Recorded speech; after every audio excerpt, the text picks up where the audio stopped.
देखिए, जब कोई समस्या जीवन में आ जाए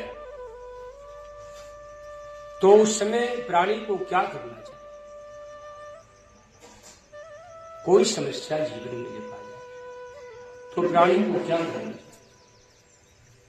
गुरु के पास, बड़े बुजुर्गों के पास, संतों के पास जाकर अपनी समस्या को रखना चाहिए।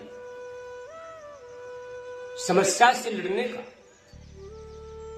आपको शक्ति प्राप्त होगा। भरत जी ने जब ननिहाल से गुरु के आदेश को सुनकर आए, उस समय उन्होंने पिता का मरण, भाई का वनगमन, सबके आत्मरूप, सबके प्रिय लगने वाले राम का वनगमन सुन जन जन की आत्मा प्रभु श्री रामचंद्र जी का वनगमन सुन करके भरत जी को जितना दुख राम के वनगमन से भरत जी को हुआ, उतना पिता के मरण से नहीं। कभी माता कैकेयी को दोष लगाते हैं तो कभी अपना दोष लगाते हैं, कभी अपने भाग्य का। इस प्रकार से नाना प्रकार के मन में तरंग उठ रहे हैं, कहीं भी किनारा नहीं मिल पाता, कहीं भी किनारा मिल ही नहीं पा रहा कि मन जाकर, चित्त जाकर ठहर जाए, मानने को तैयार हो जाए। इस प्रकार से गुरु के आदेशानुसार भरत जी ने पिता का दशगात आदि से निवृत्त हुए, पिता का दशगात करके, संस्कार आदि करके, और दरबार में भरत जी आ गए। दरबार लगा, बहुत सारे सिद्ध, बहुत सारे ज्ञानी लोग, माताएं, मंत्री, गांव के लोग भी, बहुत सारे बुद्धिजीवी वहां आए। सभा लगी। उस सभा में कौशल्या जी ने, माता ने भरत जी को समझाए कि पुत्र, ऐसा है कि अवध चारों तरफ से अनाथ हो गया, ये अयोध्या चारों तरफ से अनाथ हो। पति सड़क को पधारे, राम लक्ष्मण सीता वन में, ऐसी स्थिति में इन प्रजा का क्या होगा पुत्र? इसलिए भरत, तुम राजगद्दी को संभालो, चिंता न करो। मंत्री ने भी अपना मत यही प्रकट किया और गुरुदेव ने भी यही कहे, समझाए, चिंता न करो, शोक न करो। सुनो भरत भावी प्रबल, बिलख कहो मुनिनाथ, हानि लाभ जीवन मरण, यश यपजस विधि हाथ। हे भरत, ये भावी प्रबल है, होनहार प्रबल है, जो होने वाला है वो निश्चित है। विधिगति अति बलवान, उसे तुम और हम नहीं टाल सकते। इसलिए वशिष्ठ जी ने भरत जी को समझाए, मनुष्य के प्राणी के जीवन में जो कुछ भी आ रहा है ये विधि का देन है, होनहार का देन।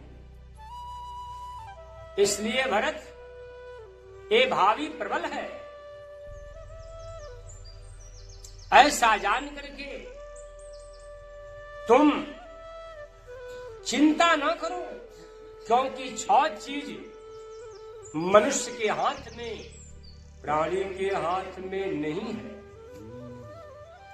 क्या क्या? हानि लाभ, जीवन और मरण, यश और अपयश। जन्म और मरण ये विधाता के हाथ का चीज। व्यापार में आपको लाभ होगा या हानि, ये विधाता के हाथ का चीज। इस जगत में आपको यश मिलेगा या अपयश, ये विधाता के हाथ में। ऐसे विचार के ही दे ये दोषो, व्यर्थ काहीं पर कीजिए रोषो। हे भरत, ऐसा जान करके किसको दोषी बनाया जाए? व्यर्थ किसी को दोष मत लगाओ, इसमें किसी का कोई दोष नहीं। ये सब होनहार और विधि की इच्छा है। अच्छा, कुछ इसमें विशेष चीज छिपा हुआ है जिसको मैं आप लोगों को दिखा रहा हूं। ये विधि कौन है? कहां है विधि? कैसे इन सब की रचना करते? इसलिए इस गूढ़ रहस्य को मैं दिखा रहा हूं। ये विधि कौन है और कहां है और कैसे क्षण मात्र में जगत को बनाते हैं और जगत को विलीन कर देते हैं। इस शरीर में स्थित जो अंतःकरण का वाचक बुद्धि जो है, सबके शरीरों में एक बुद्धि जो विद्यमान है, यही विधि है, यही विधि। बुद्धि के द्वारा, क्योंकि अहंकार शिव बुद्धि यज, मन ससी चित्त महान, मनुज रूप सचराचर, राम रूप भगवान। बुद्धि को ब्रह्मा के नाम से घोषित किया गया। सबके शरीरों में स्थित बुद्धि ही ये ब्रह्मा का काम करती है। सबके शरीरों में स्थित ये ब्रह्मा का काम, अर्थात मनुष्य के शरीर प्राप्त हो जाने के बाद मनुष्य के शरीर में बुद्धि का निर्णय जिस प्रकार से होता है, उसी प्रकार से भविष्य में आने वाला प्राणी को वस्तु, फल आदि प्राप्त होता है। समझ रहे हैं आप लोग? वर्तमान शरीर में स्थित मनुष्य के अंदर जिस प्रकार बुद्धि का भाव है, उसी प्रकार से भविष्य में आने वाला वस्तु, पदार्थ, प्राणी आदि आदि प्राप्त होता है। क्योंकि इस बुद्धि के द्वारा शरीर में, हृदय में जो लिख दिया गया, ये मिटने वाला नहीं है, इसको तो भोगना ही पड़ेगा अब। इसलिए सबके शरीरों में स्थित ब्रह्मा बुद्धि के रूप में होकर के और इस विधान को बना रहे, रावण के बुद्धि को ही तो पलटने का प्रयास किया गया विभीषण आदि के द्वारा कि रावण की बुद्धि पलट जाए, लेकिन रावण की बुद्धि न पलटी, न सर्वनाश से बचा। अगर बुद्धि पलट गई होती तो रावण भी बच गया होता, लेकिन उसकी बुद्धि नहीं पलटी, इसलिए नहीं बचा। इसलिए सबके शरीरों में स्थित बुद्धि ही ब्रह्मा का कार्य है। इसलिए भरत जी को गुरु वशिष्ठ जी ने समझाए, भरत चिंता न करो, ये सब विधि के हाथ का चीज। बुद्धि के द्वारा, ब्रह्मा के द्वारा जो चित्त में लिख दिया गया, बिना भोगे कट नहीं सकता। ऐसा जानकर किसी को दोष मत लगाओ। तुम्हारे पिता तो सोचने के लायक नहीं है। दशरथ का साम्राज्य तो पृथ्वी से लेकर और स्वर्ग तक है, जो इंद्र के सिंहासन पर भी बैठने वाले हैं, इंद्र का जो मदद करने वाले हैं, जिनका देवता भी सम्मान करते, उन दशरथ के लिए चिंता न करो, वो महान है। अब चिंता करने लायक कौन है? वशिष्ठ जी अब बताने जा रहे हैं भगवान भरत जी को। अब ध्यान रखिएगा, ये आपके जीवन में औषधि का काम करेगा।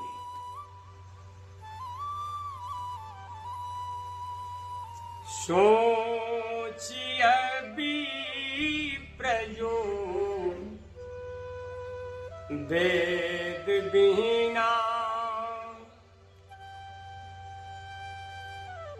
सोचिए विप्रजो वेद विहीना,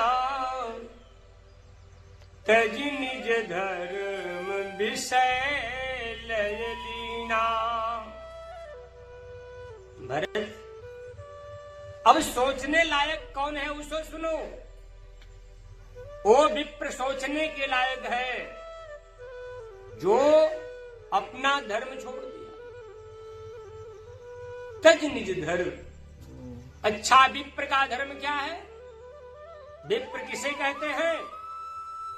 जन्म ना जायते क्षुद्र संस्कारात् द्विज भवेत्, वेद पाठी भवेद विप्रो ब्रह्म जानाति ब्राह्मण।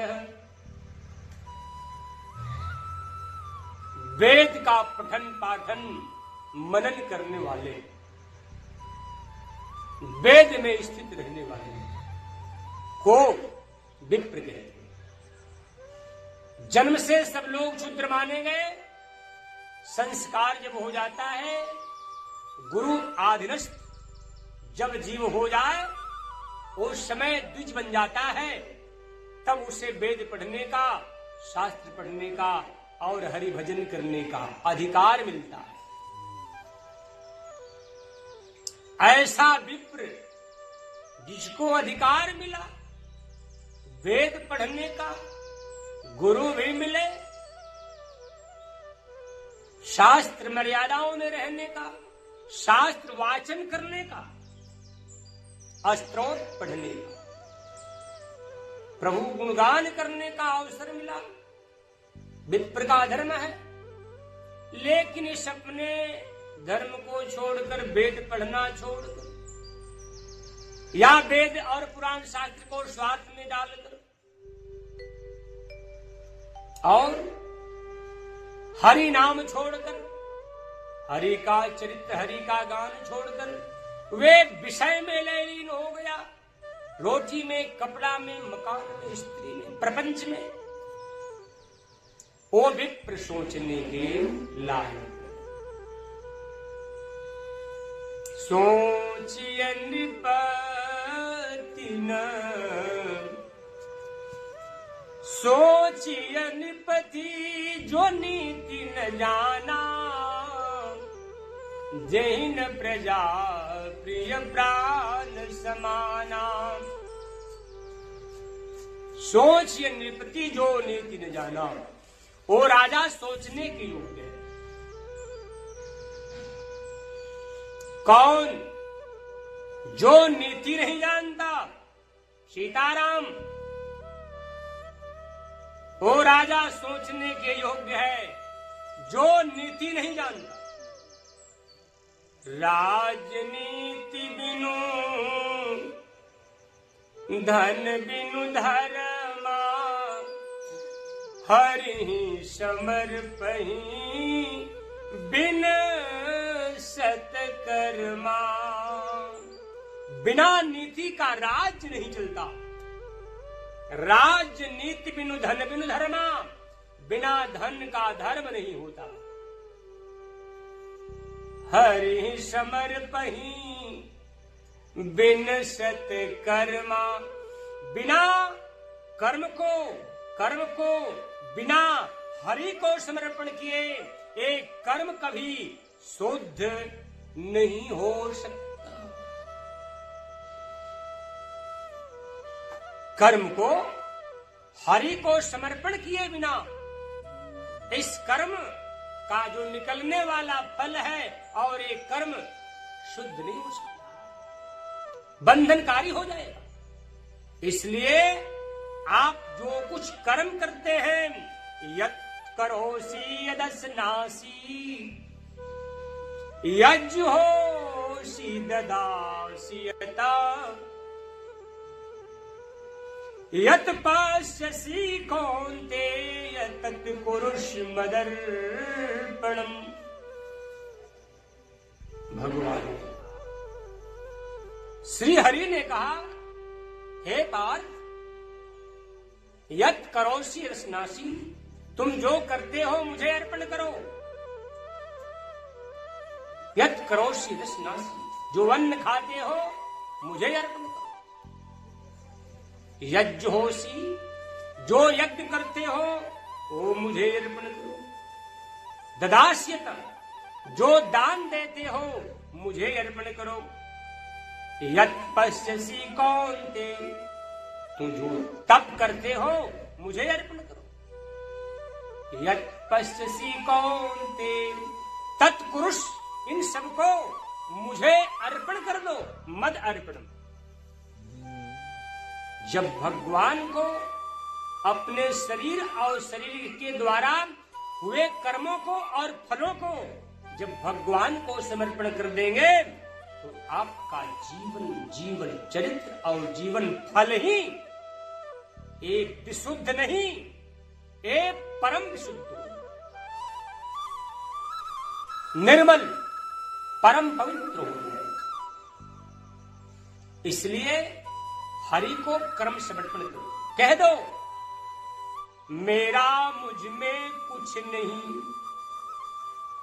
जो कुछ है सो तेरा, तेरा तुझको सौंप दूं,